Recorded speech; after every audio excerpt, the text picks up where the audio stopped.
Supreme Court actually ruled for Trump. So remember when Colorado and several different states was considering trying to remove Trump from the ballot to try to prevent people from being able to choose who's the president of the United States of America? Well, guess what? It went all the way up to the Supreme Court. And the Supreme Court actually ruled in Trump's favor. Check it out.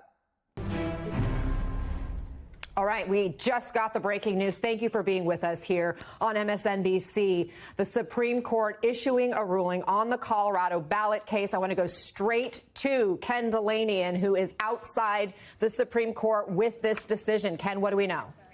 Good morning, Anna. We've learned that it was a 9-0 decision ruling that Donald Trump can be on the ballot in Colorado.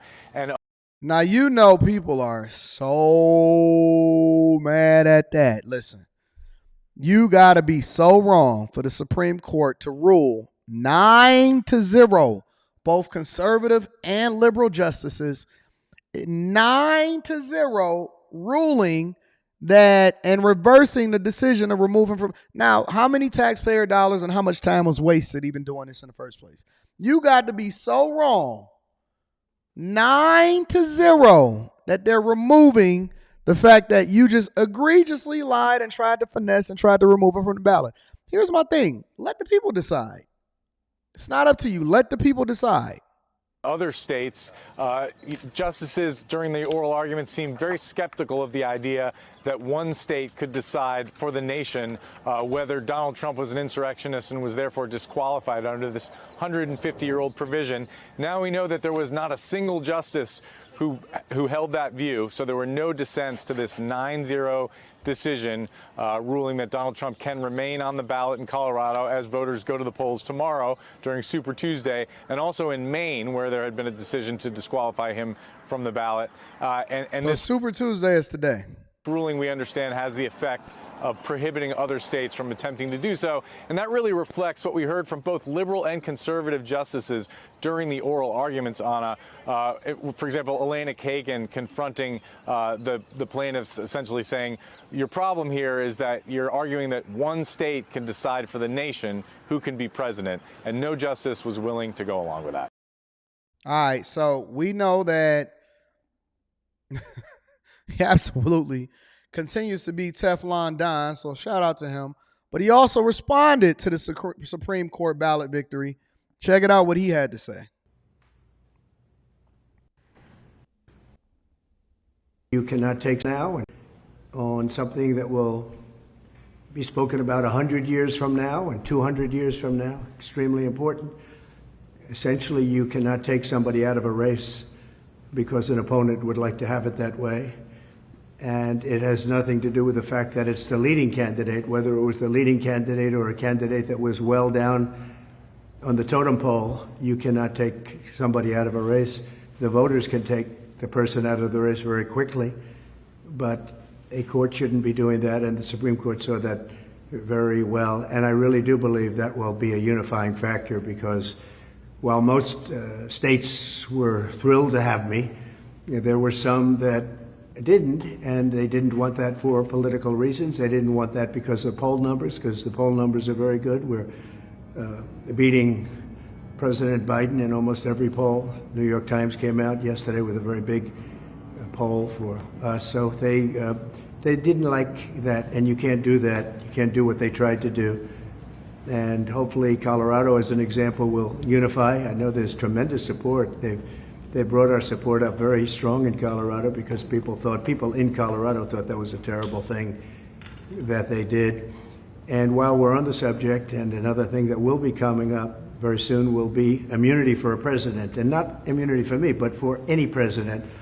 If a president doesn't have full immunity, you really don't have a president, because nobody that is serving in that office will have the courage to make, in many cases, what would be the right decision, or it could be the wrong decision. It could be, in some cases, the wrong decision, but they have to make decisions, and they have to make them free of all terror that can be rained upon them when they leave office, or even before they leave office. And some decisions are very tough. I can tell you that as a president, that some decisions to make are very tough. I took out ISIS, and I took out some very big people from the standpoint of a different part of the world. Two of the leading terrorists, probably the two leading terrorists ever that we've ever seen in this world. And those are big decisions. I don't want to be prosecuted for it. Another president wouldn't want to be prosecuted for it. It had a tremendously positive impact. It stopped everything cold. And sometimes you have to make, they were tough decisions. Sometimes you have to make decisions like that. When you make a decision, you don't want to have your opposing party or opponent or even somebody that just thinks you're wrong bring a criminal suit against you or any kind of a suit when you leave office. I have that right now at a level that nobody's ever seen before. I have rogue prosecutors and I have rogue judges. I have judges that are out of control. And it's a very unfair thing for me, but serving perhaps as a sample to others of what should not be happening when you make good decisions. And in my case, the economy was great. We didn't go into any wars. We totally defeated ISIS.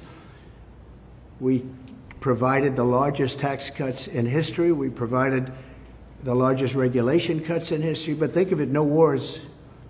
We beat ISIS 100% of the caliphate. And there were no wars. We did a job that was great, but maybe I wouldn't have done that. The caliphate, defeating them, was very powerful. It was going to take 4 years. It took me 4 months. But it was a very strong dictum that I gave. I said, get them, defeat them, end it. We were fighting for 20 years against ISIS, and we did it very quickly. I don't want to be prosecuted. In that case, it worked out very well. There will be some things that perhaps don't work out so well, but I don't want to be prosecuted because I decided to do something that is very much for the good of the country and actually for the good of the world. A president shouldn't have that on his mind, and he has to have a free and clear mind when he makes very big decisions, or it's going to be nothing more than a ceremonial post. You'll be president. Yeah, I agree to an extent of what he's saying, and that I think that the leader of the free world often at times has to make some of the most difficult decisions.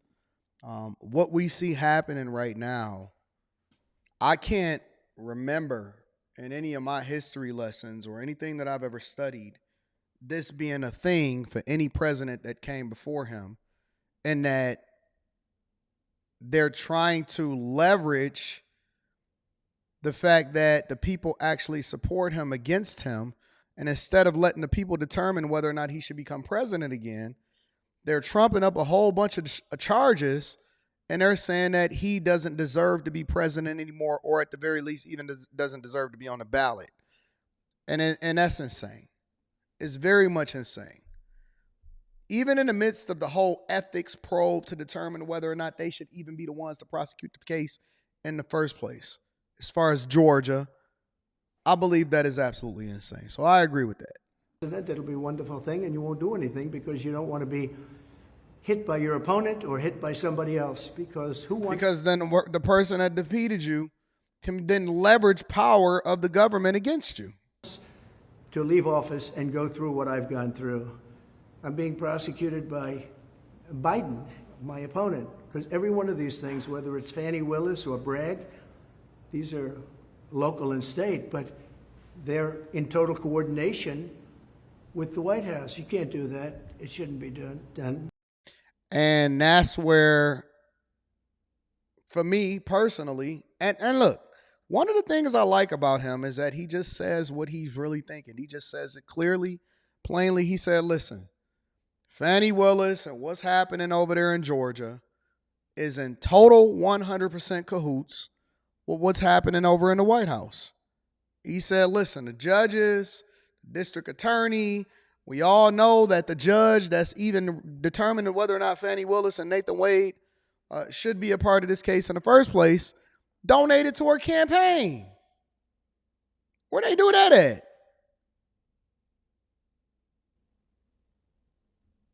I mean, a thing like that, in the case of the DA's office, they put one of the top people, maybe the second person, in the Manhattan DA's office to get Trump.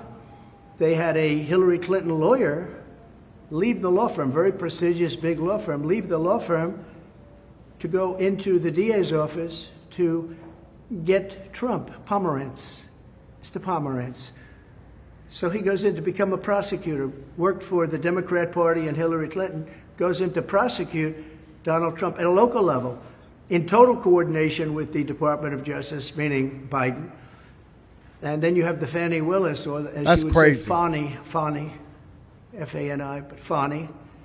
And she hired somebody, knew the person long before this horrible He prosecution calling it what it is. took place. And she went out and she paid him an unbelievable amount of money, more money than he ever had dreamt possible, much more money than other people that do that for a living. He never did it at all, had no experience in it at all. And they had obviously a conflict. We don't have to go into that, but they were able to get a lot of money because it was a high-profile person. Me, I'm a very high-profile person. And he calling it like it is. And he's just calling it like it is. He said, listen, they made a lot of money prosecuting a high-profile person. They were unethical. She was busting it down like for a real one, and I ain't even going to say it, but we all know it. Look at Sensei Zoe. What is he saying that you actually disagree with? What is he saying that you actually disagree with? He's saying the truth. They was busting it down. She lied. The text messages show she lied. The cell phone tower show she lied. He made a bunch of money on something that he's never even had experience doing. He's made more money than anybody that came before him. They benefited from it. It's actually in cahoots with different people that's on different legislative levels as far as the branches that they serve. We not going to say no names. And they lied. Everything that he's saying is absolutely true. He's even omitting a lot of the things, a lot of the details that's really happening. He's telling the truth. He's just being real. They all was in cahoots. They all working together. And this should absolutely be something that we objectively say, yeah, you can't really do that. That doesn't make sense. She lied. So they were able to pay him close to $1 million when he was not equipped to do the job, and she's not equipped to do the job, and that case should end immediately. That case is so conflicted, nobody's ever seen anything like it. And then you have deranged Jack Smith, who's a Trump hater and represents all the Trump haters, and he's going wild. He's just a wild man. He's been overturned unanimously by the Supreme Court. Went after other people over the years. He's had great failure. But he's mean, he's nasty, he's unfair. And the judges on these cases, they're all Trump haters. Other than we have maybe one or two that I think can be fair. But you look at New York, what's happened. I mean, these people have tremendous hatred. You can't do this to a president. And again, I'm not talking about me, I'm talking about in the future. A president has to be free. A president has to be, if the president does a good job. Shout out to fighter jets. Some people would say a great job. But if the president does a good job, a president should be free and clear and frankly celebrated for having done a good job.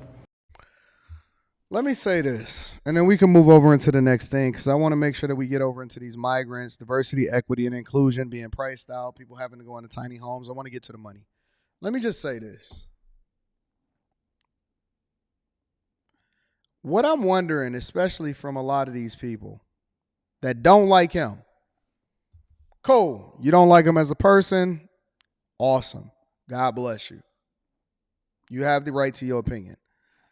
From 2016 through 2020, basically, the end of 2019, how were things for you? When you look at the previous years that happened before that, when you look at 2012 to 2016 versus 2016 through 2020, and all of the progress that we made, how was the difference for you personally? That's all I'm asking. And then when you look at 2016 through 2020 versus 2020 through 2024, how's things working out for you? I'm just asking questions. How's things working out for you? When you look at the different timelines and you say what the economy was doing, what inflation was doing, what happened as far as how you was getting money, did you have any unemployment? Did you have a lot of uncertainty? Was you trying to figure it out? Was everybody getting to the bag? Everybody was running it up. Economy was booming. Wars was ending. NAFTA was being renegotiated. Tariffs was being enacted against China. When we start having this conversation and you just remove your emotion from it and you start looking at it objectively instead of how many women he bust down or he grabbed in the crotch, I just want y'all to know, I just want to ask the question, what was your life like in these 4-year spans? Over the last 4 years, how was things been for you? Over 2020 through 2024, how have things been for you?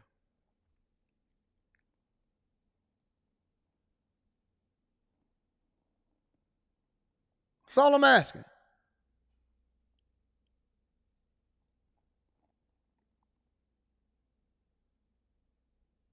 Trap and Slay says she paid $13 the other night.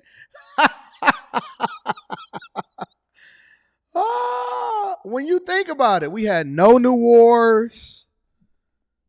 Other countries seemed like they were scared of us. Gas prices was low as piss.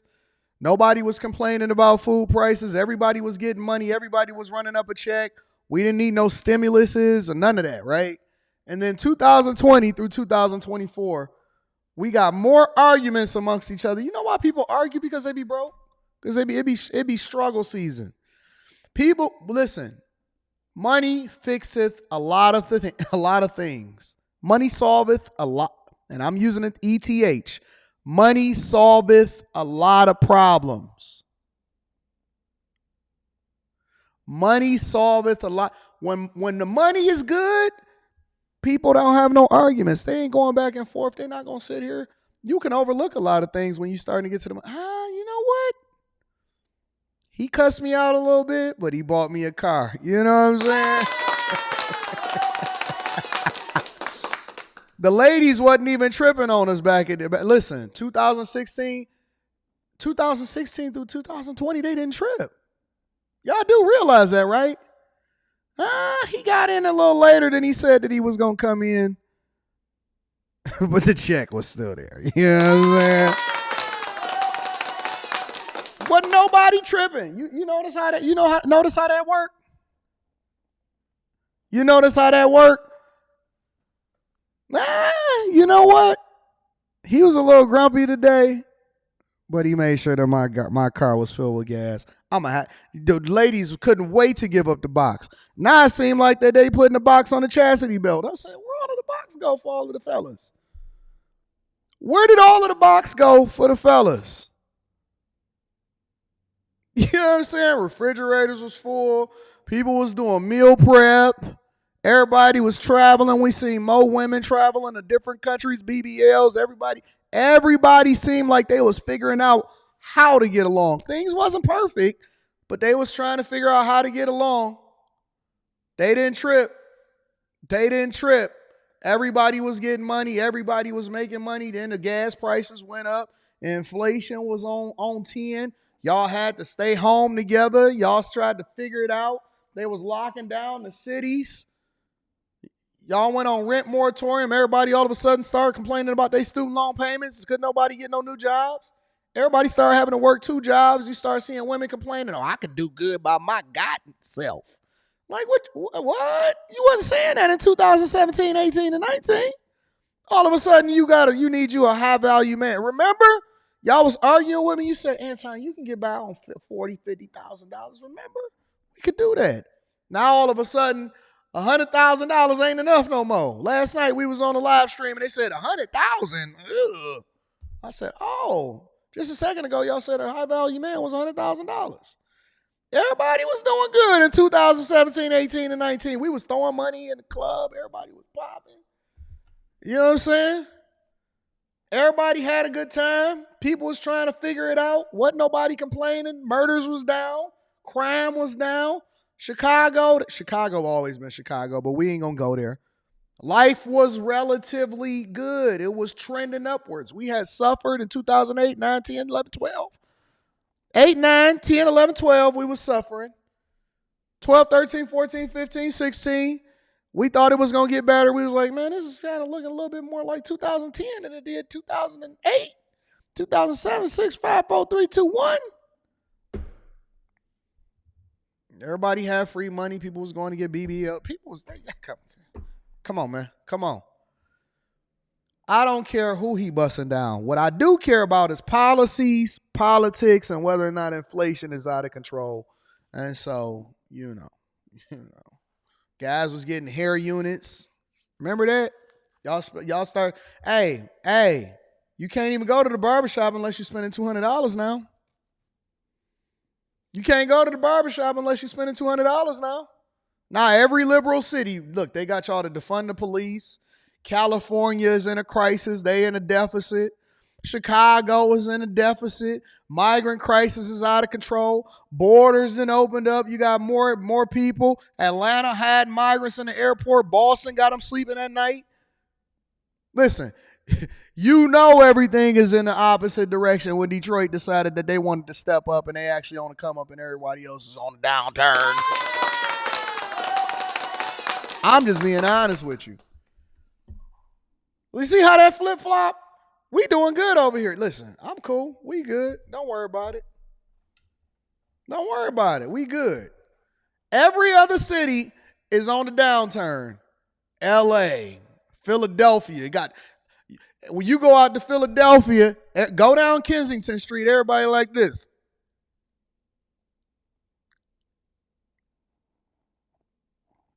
I ain't never seen a group of people sleep standing up in the middle of the street, tilted over to the side. Everybody in Philadelphia now is like,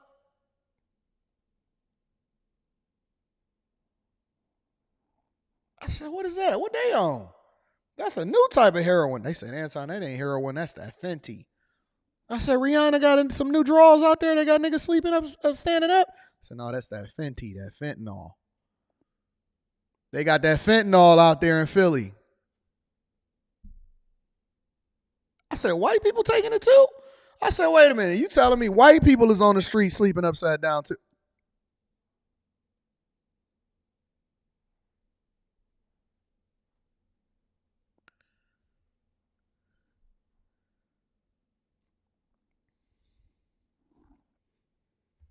I'm just saying, Kensington wasn't Kensington when Trump was in. Kensington wasn't Kensington when Trump was in.